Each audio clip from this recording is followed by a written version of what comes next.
On April 8, 2022, the European Union issued a fifth round of sanctions against Russia.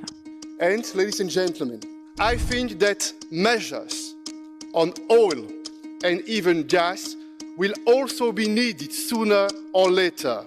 Did you get that? Even gas will also be needed sooner or later.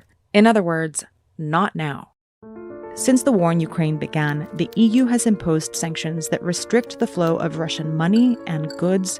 They've targeted banks, companies, individuals. But natural gas remains untouched. The EU gets nearly a quarter of its energy from gas, and nearly half of it comes from Russia, the world's largest gas exporter. Russia delivers the vast majority of its gas to Europe through this network of pipelines. And as the EU's largest economy, nobody buys more of it than Germany. Since the invasion of Ukraine began, Germany has paid Russia about 220 million euros a day for gas. Germany uses gas to heat more than 20 million homes and to power a lot of the country's industry. And Germany's government has spoken out against sanctions that would limit the flow of it. It's not possible to cut the gas supplies. But with every payment Germany makes to Russia's state-owned natural gas company, it's also paying for Russia's war.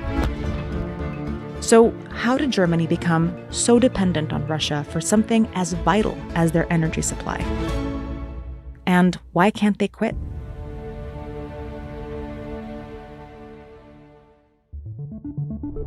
Germany was at the literal center of the Cold War. After World War II, a fortified border separated independent West Germany from East Germany and other Soviet satellite states.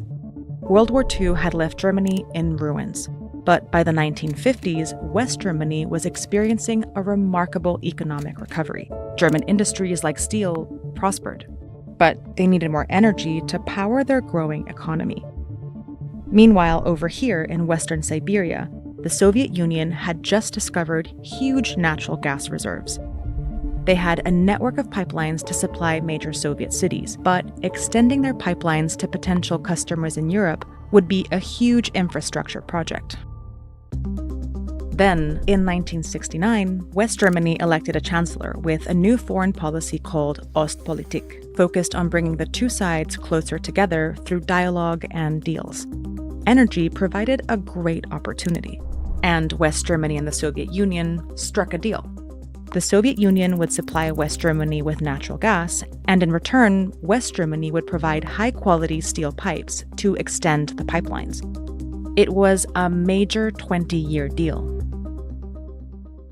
To get how this deal locked Germany in, it's important to understand what makes piped natural gas different from other energy sources. Natural gas with coal and oil is one of the three main fossil fuels used around the world. But unlike coal and oil, which can be shipped or rerouted worldwide, piped natural gas is a regional product that depends on proximity.